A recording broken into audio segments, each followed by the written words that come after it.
Jóvenes, vamos a empezar la clase. El día de hoy vamos a tocar la tercera parte de las llamadas normas generales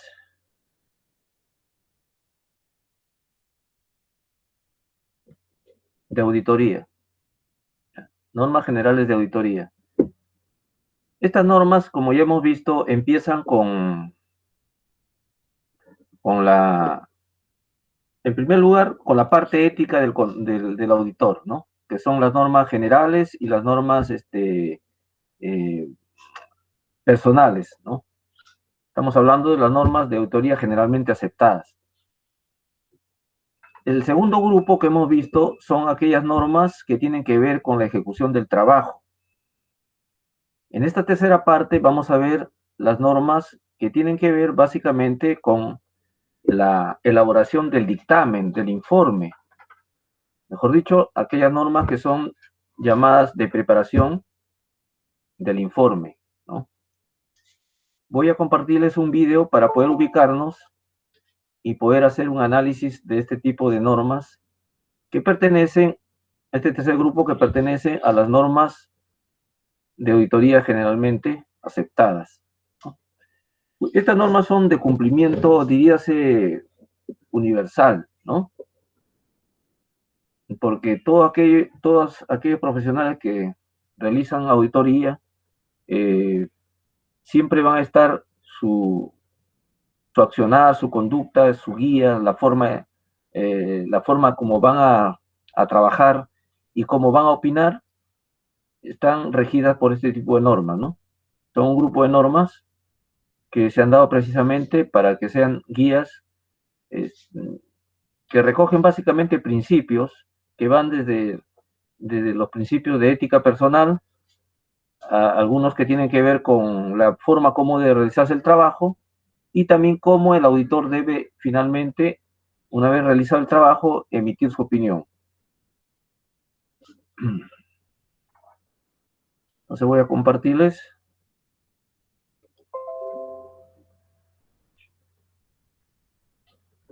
Un ratito. Me avisan por si acaso, si es que no están escuchando. Voy a compartir este video. Voy a apagar mi micro, cualquier cosa me avisa.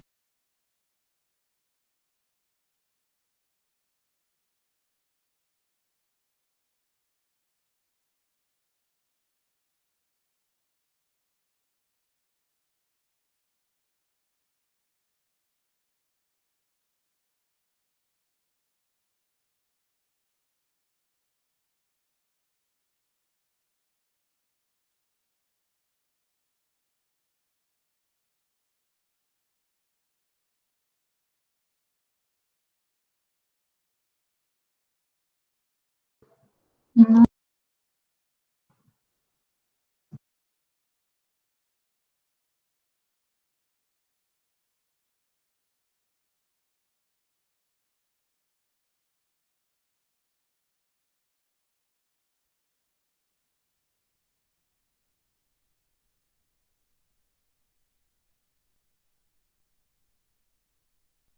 no se escucha porque creo que está apagado de la parte de presentación.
Profesor,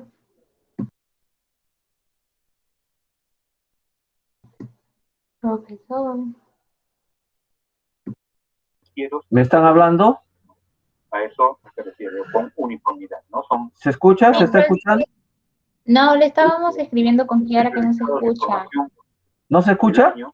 No, es que cuando usted creo que tiene que hacer la presentación, tiene que activar su sonido, porque acá nos aparece como si estuviera apagado. ¿Ahora se escucha? No. El tercer punto, dice, revelación suficiente.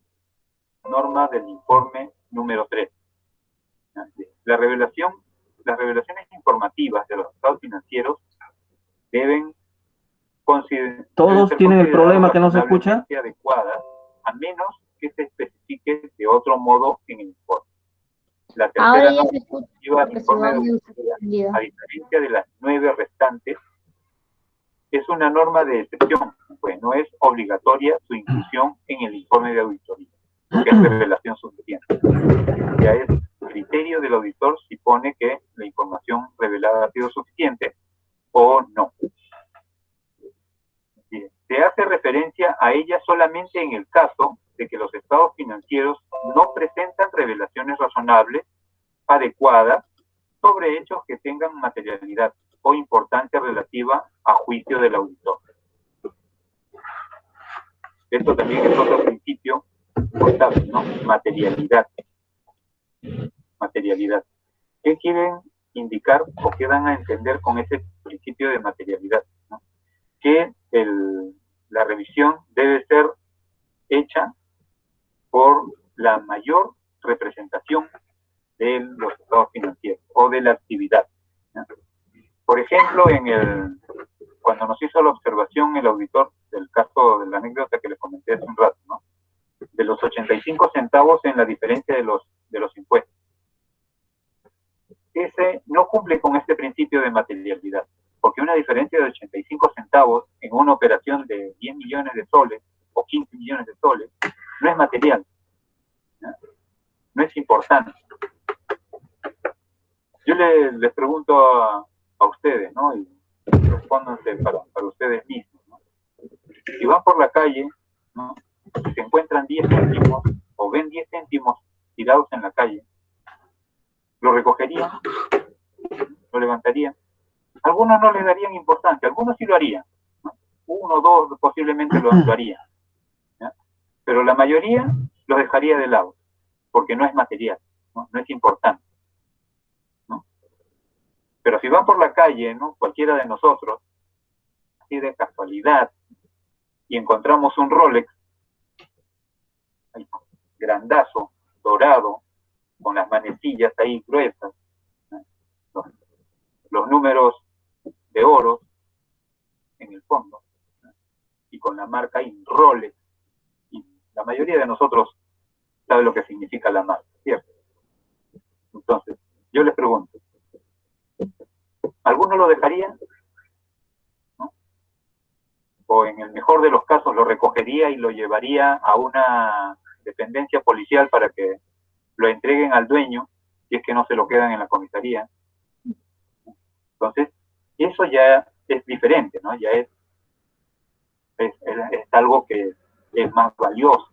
Entonces, y ahí cumple con el principio de materialidad, ¿no? En términos empresariales, ¿no? Si yo veo una transacción en mi estado de cuenta de 5 soles, de 8 soles, ¿no? Entonces no le voy a tomar importancia por mi movimiento de 10, 15 millones, no lo puedo dejar ahí. Pero si yo veo un pago de un cliente, ¿no? Que me ha pagado 20.000, 30.000, 50.000 soles en una operación, entonces eso sí es material. Tengo el sustento de ese depósito, tengo el voucher del depósito que identifique a ese cliente, no lo tengo. Entonces ahí no se está cumpliendo con las normas, ¿no? Con el principio de materialidad. Las cantidades importantes no se están considerando o no se les está dando la debida importancia. A eso se refiere el principio de materialidad, ¿no? Las cosas que pueden generar el cambio. Si yo tengo un negocio de que anualmente, ¿no? Me genera ingresos netos ya anual, ya después de haber descontado todos los gastos, ¿no? De 15.000, 20.000 soles de ingresos netos. Y porque ese es mi resultado. Y el auditor va a ver mi resultado de 20.000 soles y va a ver por ahí que en mi caja tengo un saldo de 40.000 soles. Sí, pero si tu saldo es de 20.000, ¿cómo tienes 40.000? ¿No? Entonces ya ahí va a empezar la revisión, ¿no? El análisis, el porqué de esos importes, ¿no? Porque es el doble de mis ingresos. Entonces es material con respecto a mi operación, ¿no? Entonces a eso se refiere el principio de materialidad, ¿no?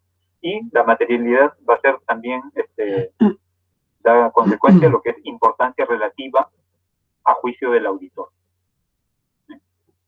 Muy bien, seguimos entonces, ¿no? La opinión del auditor, ¿no? Vamos ya a lo que es el dictamen, la opinión del auditor. El dictamen debe contener la expresión de una opinión sobre los estados financieros tomados en su integridad o la aseveración de que no puede expresarse una opinión, ¿no? La opinión va a ser en base al resultado de los estados financieros, ¿no? A la información que se presenta. Se va a tomar en cuenta todo lo que se ha revisado, pero no va a decir, ¿no? El dictamen o la opinión del auditor no va a decir, ¿no? Hemos revisado las ventas y en opinión del auditor no está bien. Hemos revisado las compras y en opinión del auditor está correcto, se cumple. Eso no va a decir el auditor. El auditor va a decir, en opinión mía, los estados financieros cumplen con las normas establecidas, ¿no? Los principios contables, ¿no? Y las normas de control interno, ¿no? Eso es lo que va a decir. No va a decir Juan, Pedro, María son malos trabajadores o son buenos trabajadores, ¿no? Eso no va a ir en la opinión. En la opinión del auditor va a ser sobre los estados financieros, porque ese fue el principio del trabajo. Pues, ¿no? El dictamen debe contener la expresión de una opinión sobre los estados financieros tomados en su integridad o la aseveración de que no puede expresarse una opinión.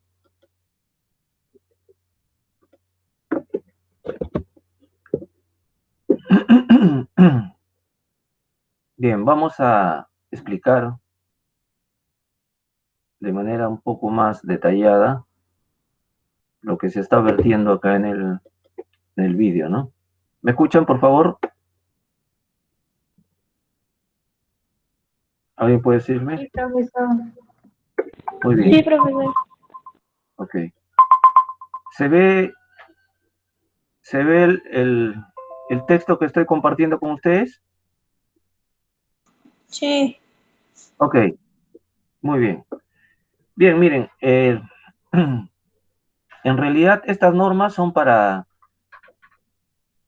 las guías que el auditor tiene que observar en la última etapa prácticamente de su trabajo. En la etapa de elaboración o preparación del informe, el auditor ya tiene que emitir una opinión, ¿no? ¿En base a qué? En base a todo lo que ha ido realizando o ejecutando la auditoría, ¿no? Por eso las normas anteriores son las normas que vienen a ser de la ejecución del trabajo de auditoría. ¿Ya?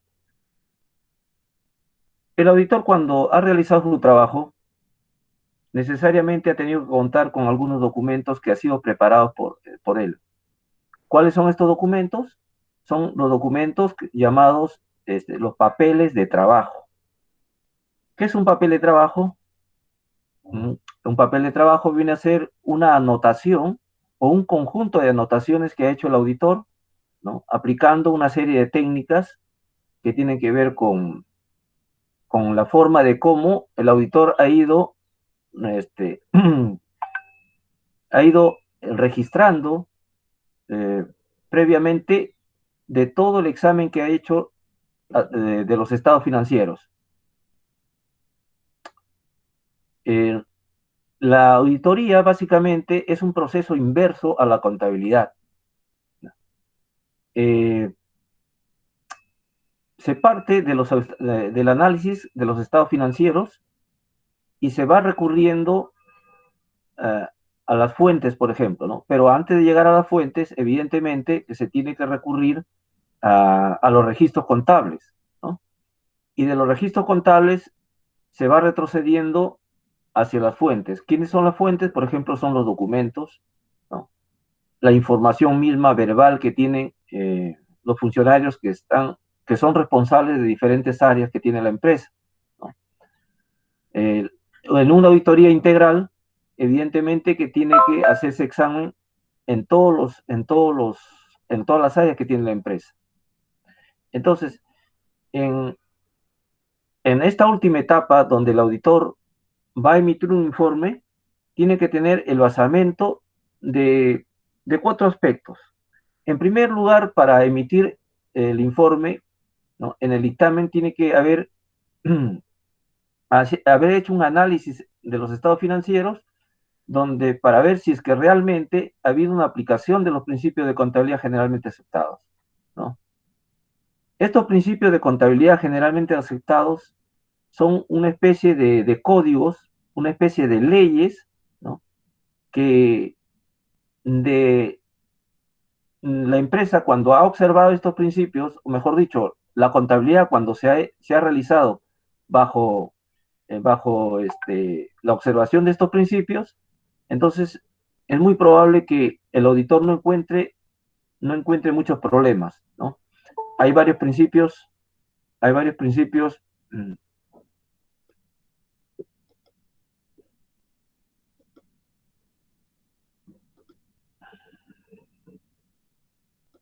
hay varios principios que son fundamentales. Por ejemplo, como se estaba refiriendo en el video, el principio de ente, ¿no? Significa pero que la auditoría se hace a los estados financieros que se relacionan a una empresa, a una persona jurídica, ¿no? Hay 2 tipos de personas, ustedes saben, las personas naturales y las personas jurídicas. Cuando nos referimos a personas jurídicas, nos estamos refiriendo a las empresas, ¿no? Las empresas, en términos jurídicos, es un grupo organizado, ¿no? Y está regido también por normas internas y por normas externas, ¿no? Bajo las leyes del Estado peruano en este caso. Estos principios tienen que haberse aplicado cuando se realizaba la contabilidad. Entonces el auditor, cuando hace una revisión del sistema de contabilidad, del sistema de control interno, inclusive de la empresa, en todos los actos, en todos los registros que hay, tiene que haberse evidenciado de que los principios de contabilidad generalmente aceptados han sido respetados, ¿no? Por ejemplo, se hablaba de un principio que era el principio de materialidad o significancia relativa, ¿no? Ese es un aspecto que también nos refleja de que, por ejemplo, la contabilidad debe estar evidenciada o los estados financieros deben reflejar lo más importante que tienen que ver de las cuentas, ¿no? Si hay errores, por ejemplo, en cuanto al registro y en cuanto a lo que encuentra el auditor, por ejemplo, en una cuenta, estos errores no deben ser significativos. Los errores deben ser mínimos para darse como aceptada la razonabilidad, ¿no? Entonces, estos principios, en primer lugar, deben ser de observación de la empresa, ¿no? El auditor lo que hace es verificar si se han cumplido estos principios en el transcurso de las operaciones realizadas en la empresa, básicamente en el registro que han hecho los, los contadores de la empresa, ¿no?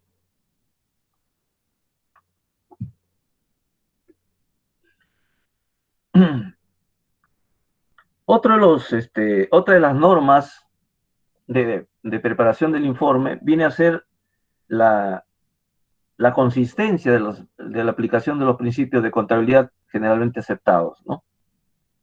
¿Qué significa la consistencia? Bueno, la consistencia significa, por ejemplo, de que si nosotros hacemos contabilidad, ¿no? Aplicando determinados métodos, ¿no? Aplicando determinadas formas de hacer la contabilidad. Esos no deben ser variados de forma arbitraria, ¿no? Por ejemplo, acá hay un ejemplo. Dice, el cambio de método de WEPS a PEPS para costear el inventario o un cambio de método de depreciación de línea recta a de saldo decrecientes para todos los activos de determinado tipo, si se verifican en periodos diferentes, ¿no? Entonces van a afectar la información financiera, ¿no? No es lo mismo de aplicar, por ejemplo, el método últimos en entrar y primeros en salir que el método de primeros en entrar y primeros en salir. Los saldos de las cuentas, básicamente, de las cuentas de inventarios, ya sea de mercaderías o productos terminados u otros,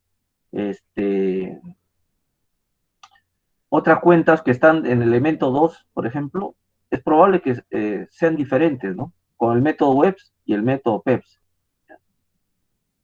Inclusive, en la determinación del impuesto a la renta también va a tener algunas diferencias, ¿no? Porque de una u otra manera se está involucrando. ¿Qué cosa se está involucrando? ¿No? El costo de venta de las mercaderías, por ejemplo, ¿no? Si ustedes y han estudiado, por ejemplo, el análisis que han hecho, el estado de resultados, los ingresos siempre van a ser comparados o van a ser reducidos, en primer lugar, para obtener la utilidad bruta con el costo de ventas, ¿no? Con el costo de ventas. Y el costo de ventas, ¿qué significa básicamente? Significa la salida de la mercadería del almacén, ¿no? Para ser puesta en venta. Y si esas salidas han tenido diferentes formas por ejemplo, de aplicar los métodos de evaluación de inventarios, ¿no? O sea, durante un periodo, durante el año, algunas veces han aplicado el WEPS y otras veces han aplicado el PEPS, entonces va a haber una alteración, ¿no? De este principio, que significa el principio básicamente de uniformidad, ¿no? ¿Qué nos indica, por ejemplo, el principio de uniformidad? Nos indica que si uno empieza con un método, debe terminar con ese método durante el ejercicio, ¿no? Inclusive, si uno cambia de método en el siguiente ejercicio, mejor dicho, en el siguiente año, debería justificarlo, ¿no? O otra de las cosas también de la consistencia, por ejemplo, es lo que se está explicando, el principio de materialidad o significancia relativa, ¿no? No es lo mismo cometer un error, por ejemplo, de una diferencia de 1 millón de soles que un error de 10 soles, por ejemplo, ¿no? Entonces, el error, diríase que es un error material, ¿ya? Cuando se ha cometido ese error, ¿no? Y tiene una significancia relativa que puede afectar la información financiera, ¿no? Ese es el principio de consistencia, ¿ya? Otro de los principios, por ejemplo, es de revelación suficiente y competente, ¿no?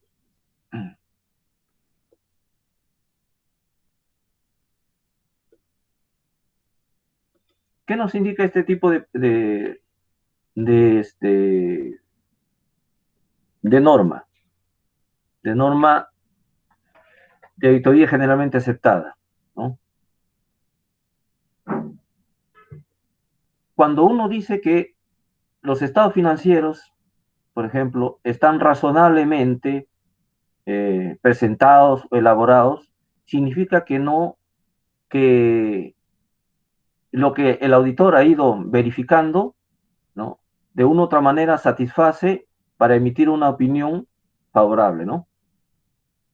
Para emitir una opinión favorable, ¿no? Significa que los errores que se han cometido, por ejemplo, en el, en el, en el, en la comparación, o aquellos errores que se descubren en la comparación entre lo que en los estados financieros, lo que reflejan las cuentas, por decir los montos que reflejan las cuentas, ¿no? Y al hacer la revisión o el análisis de la cuenta, esos errores no deben ser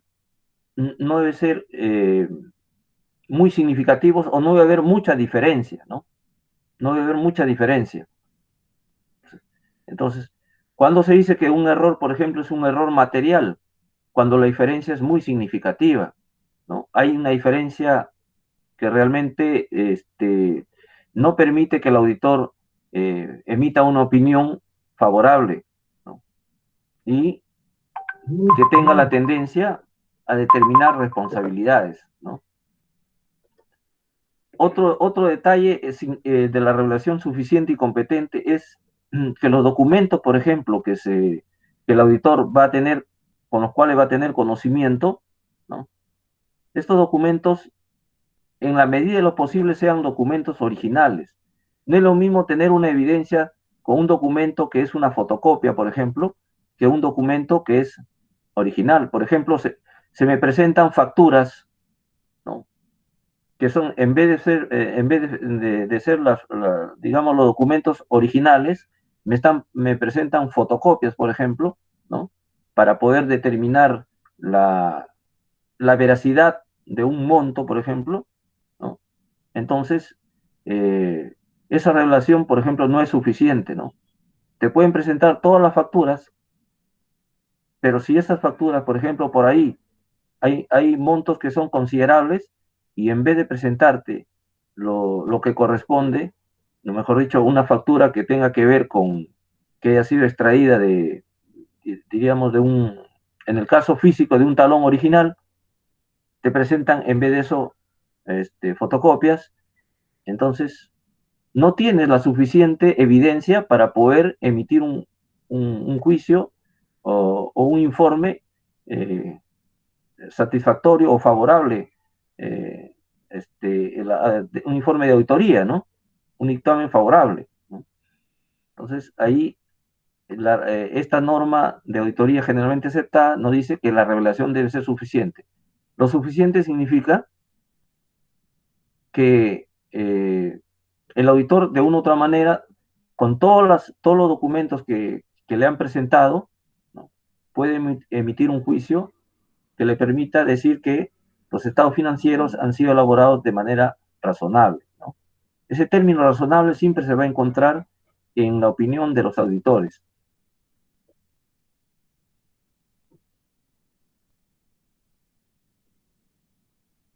Otra de la cuarta norma de preparación del informe es la opinión del auditor, ¿no? Una vez que se ha reunido toda la información a través de los papeles de trabajo, y si el auditor no encuentra,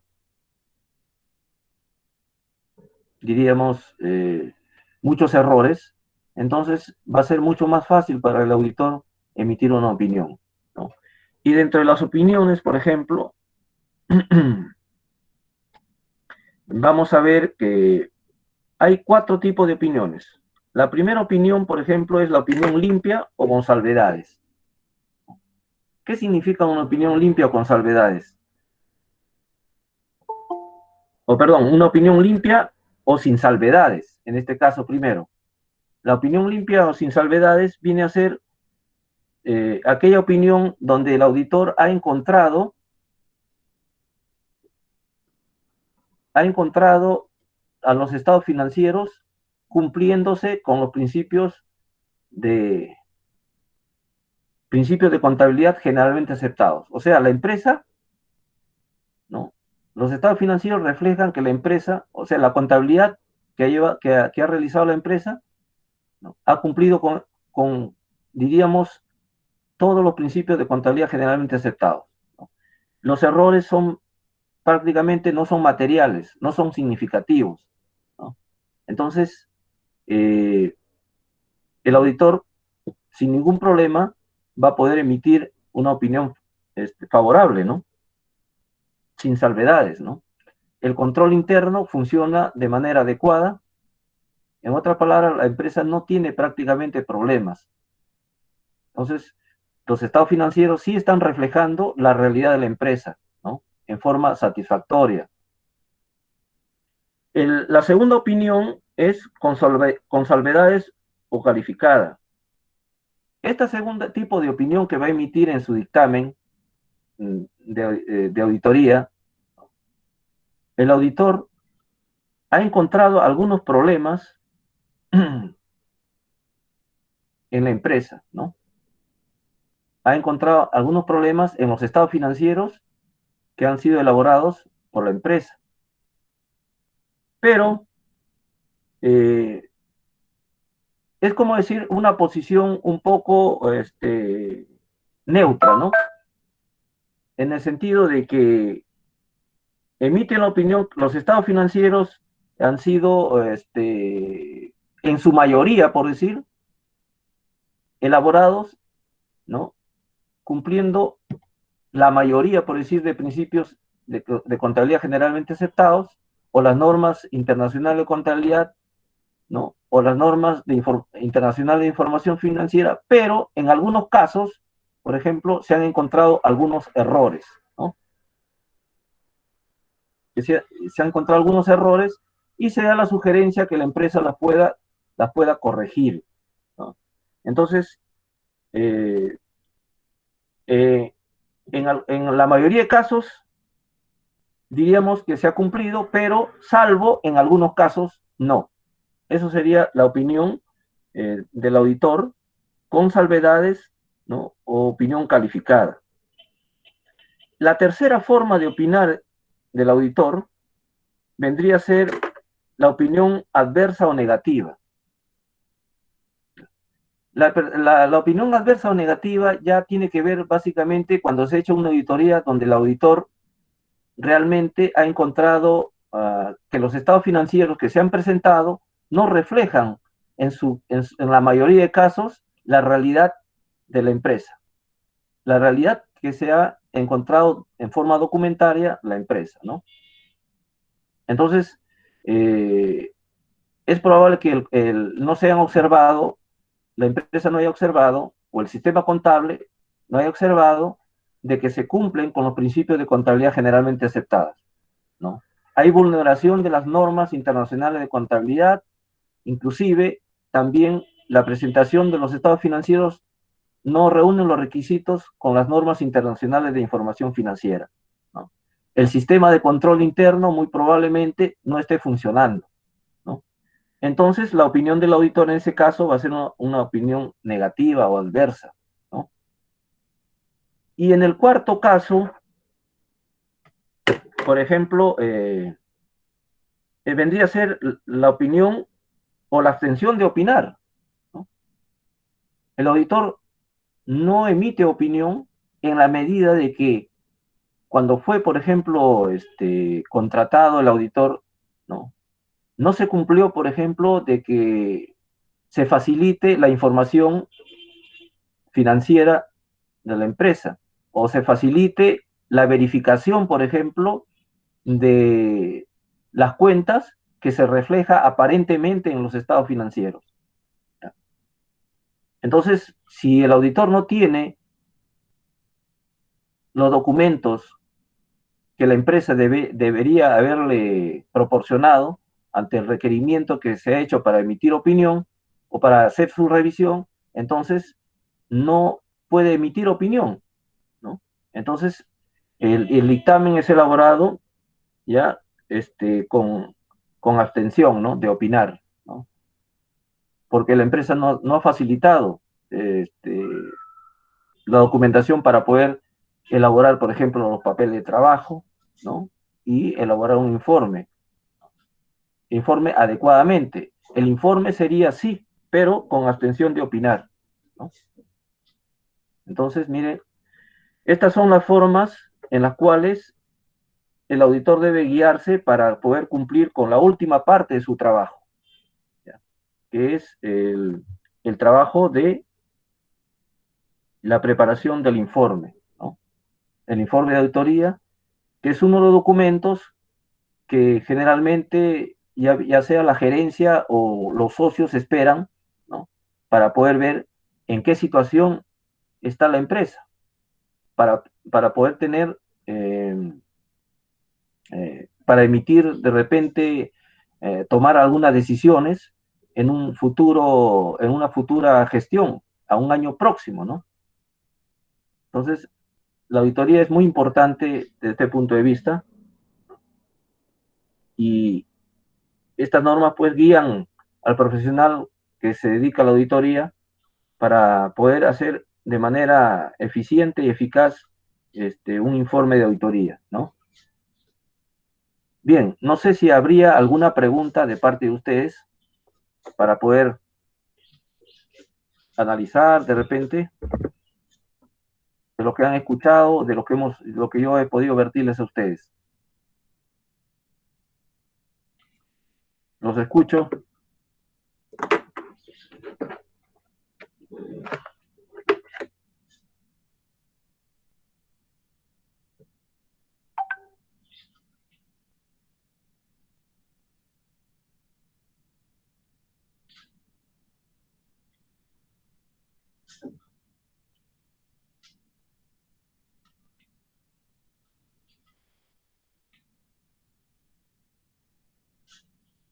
A ver, voy a tomar lista para poder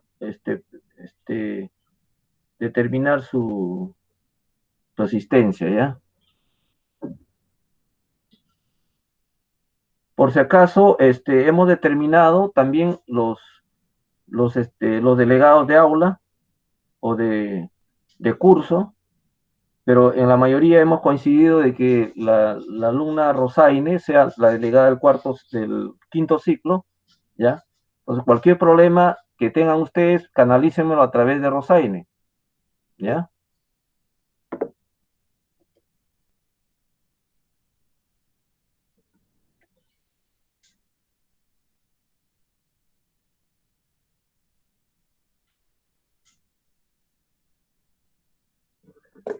Bien, miren, si no hay pregunta, vamos un poco viendo un asunto que tiene que ver con